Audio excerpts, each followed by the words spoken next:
Among his earliest writings, there is Konrad Wallenrod, written in 1828, a narrative poem set during the time of the Northern Crusades, from the viewpoint of the man named in the title, who was one of the historical grandmasters of the Teutonic Order.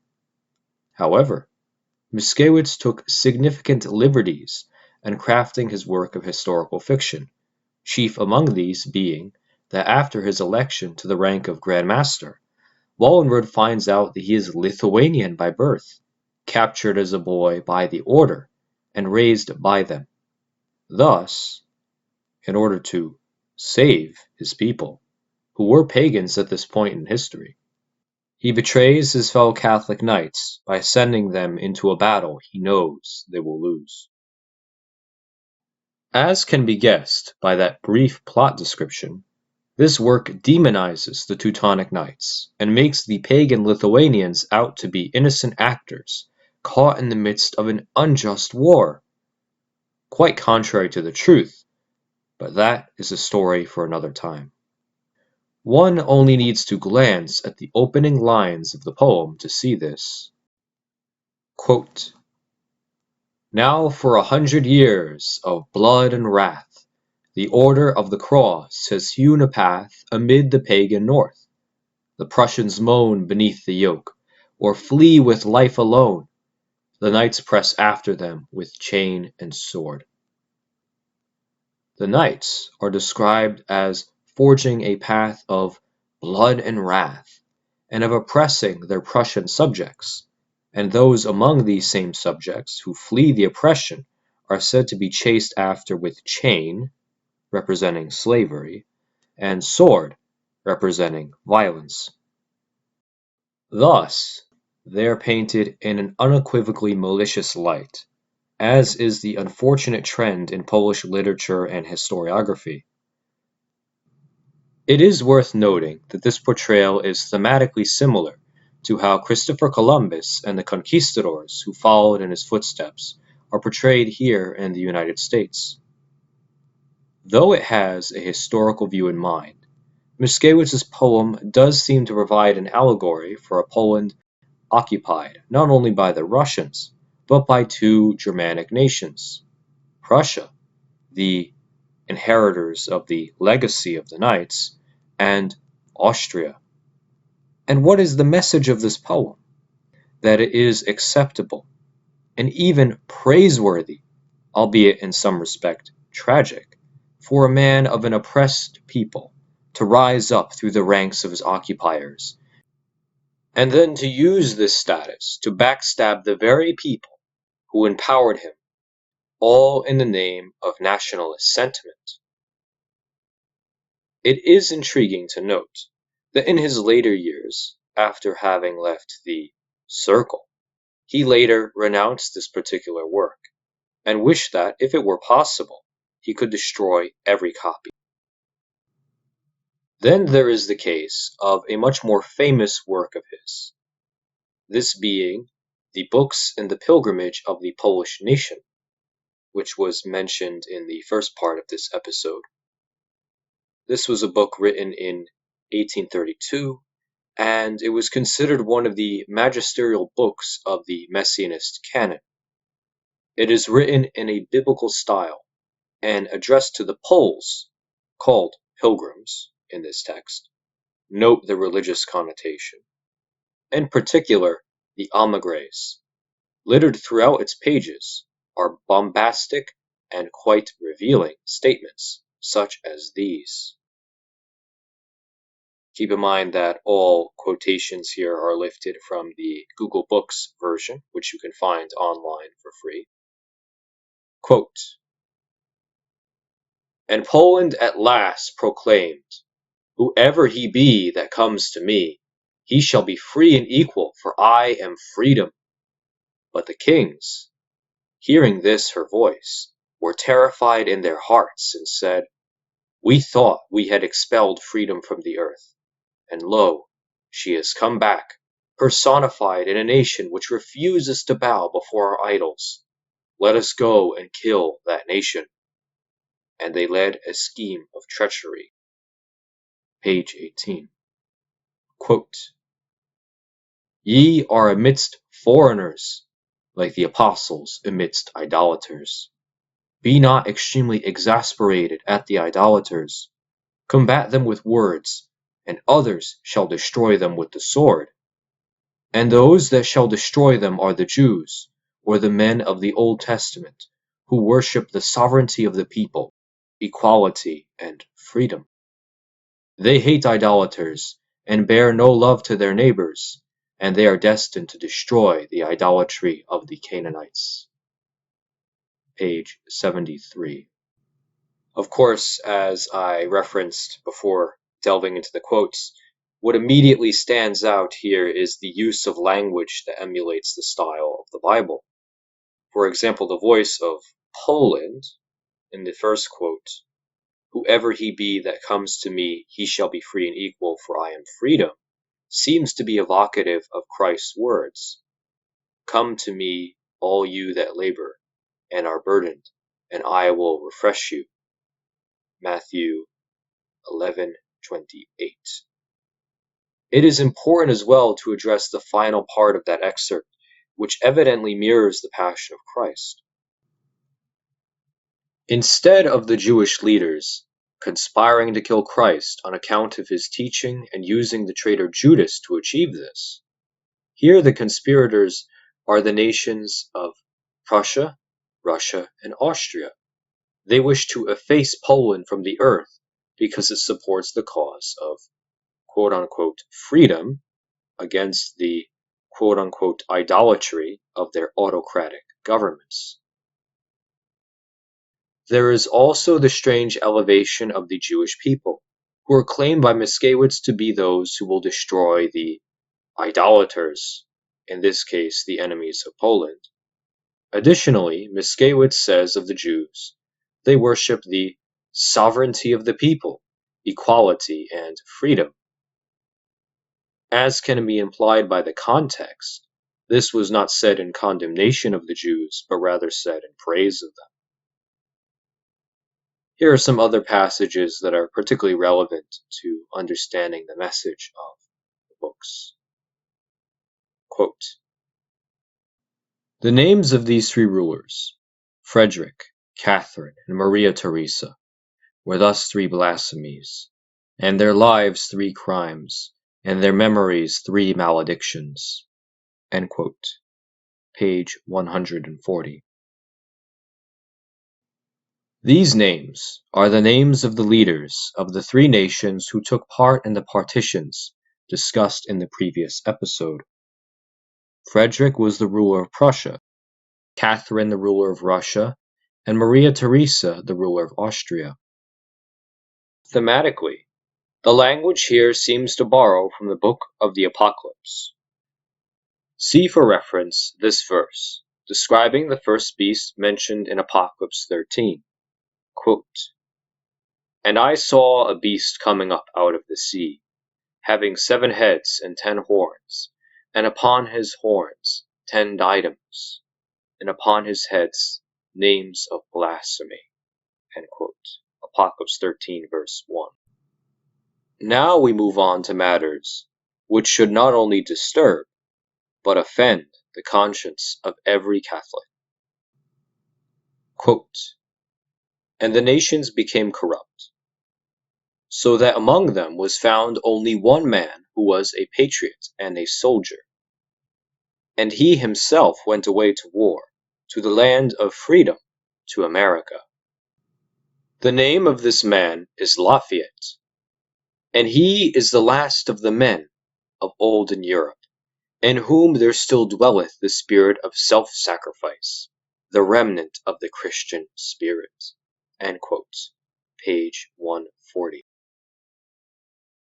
Not only is Mickiewicz's assertion here patently wrong, surely there were good and holy men from that time period, but he adds further error by stating that the only man who has the spirit of self-sacrifice and is a patriot and a soldier just so happens to be the Marquis de Lafayette, a Freemason.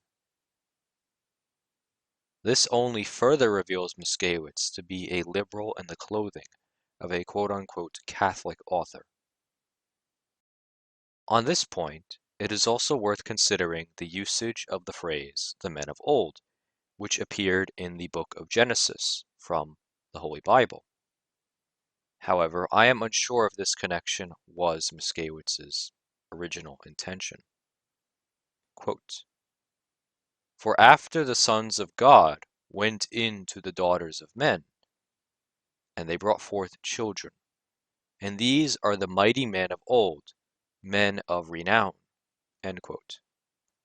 Genesis 6, verse 4. As with any error or heresy, there is a pinch of truth in Mickiewicz's words, as he remarks that, quote, "The Polish kings went to the defense of Christians in distant lands, King Władysław to Varna, and King Jan to Vienna, to the defense of the East and the West." End quote. Page 140. These are true and commendable episodes in Polish history.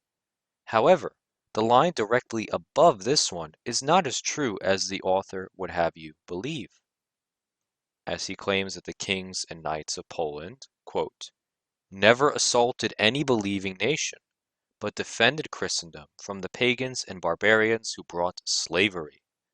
End quote. Page 140. The irony in this is that Poland did assault a believing nation, particularly the state of the Teutonic Order. In fact, the Poles went so far as siding with the very pagans and barbarians whom they had implored the order to vanquish.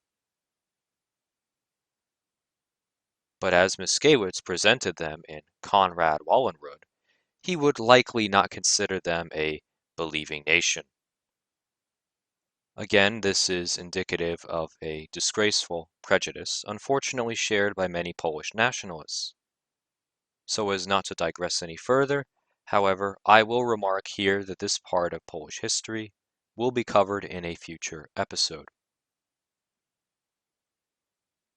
On pages 145 to 146 of his work, Mickiewicz presents his reasoning as to why God has given Poland, quote, "the heritage of the future freedom of the world," end quote, as he puts it.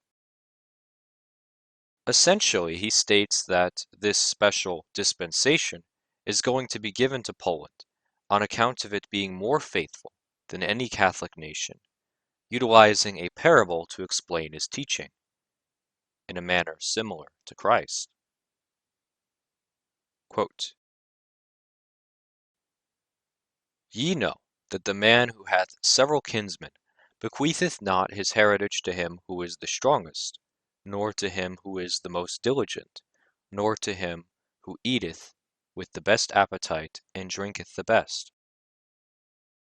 but to him who loveth him most, and who dwelleth with him when others run after good living, profit, and merrymaking. And behold, for that reason to your nation is bequeathed the heritage of freedom." End quote. Thus we have the image of the morally spotless Poland, the faithful son of the Church, who stands by Christ, while the other Catholic nations become worldly and waver from their duty to the Church. Poland is also compared to Lazarus by Mickiewicz, as it is, according to him, not a great nation like Rome, Greece, and other prominent nations, or once prominent ones. It is, therefore, a poor man like Lazarus, to whom will be given the power of resurrection, because, as he rhetorically asks, "And who now is the Lazarus among nations?" So to Mickiewicz, Poland is both the Christ and Lazarus of nations. At the very end of this book, there are a series of prayers composed by Mickiewicz. Let us examine them in brief. We have the Prayer of the Pilgrim. Note the connotation of exiles and emigres with pilgrims. Not much to say here. What is more interesting is the Pilgrim's Litany. There is a mixture of sound Catholicism here, for example, invoking the Blessed Mother, but also liberal novelty, asking God for a universal war for the freedom of the peoples. Though there have been truly just wars in history, for example, the Crusades, it seems strange to include a request for war among a litany. It may be so that there are sound Orthodox cases of this happening, and I would be interested to see them. But what gives away the liberal sentiment here is the request that this war be waged for the freedom of the peoples, not for the sake of Christendom. Despite what some may say, it can be inferred that from the context of Mickiewicz's beliefs, the kind of freedom he is referencing here is the false freedom associated with the heresy of liberalism. The Church backs the interpretation of the books which I have just presented, as author and scholar David Welsh comments in his volume entitled Adam Mickiewicz. Quote, Pope Gregory XVI, in his Breve of October 5, 1833, written to the Bishop of Rienne and directed against Lamennais, termed the volume a rash and malicious little work. End quote.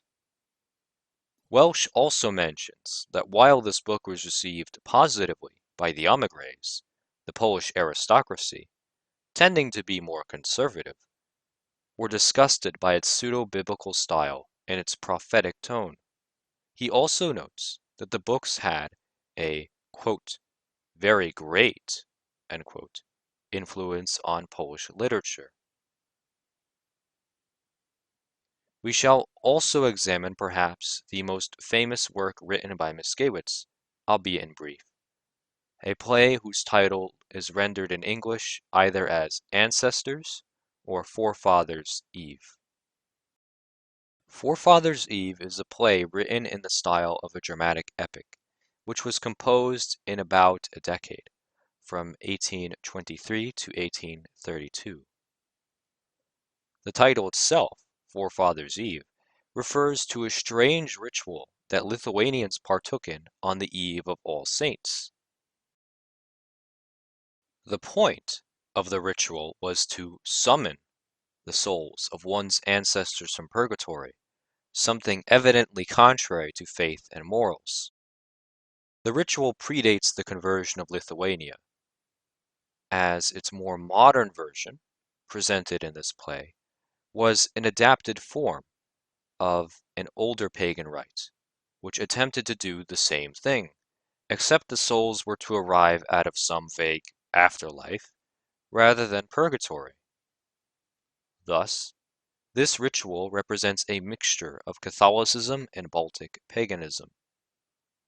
Mickiewicz was likely influenced by Shakespeare's Hamlet when writing this play, a dramatic work in which purgatory plays an important part, albeit in quite a different context.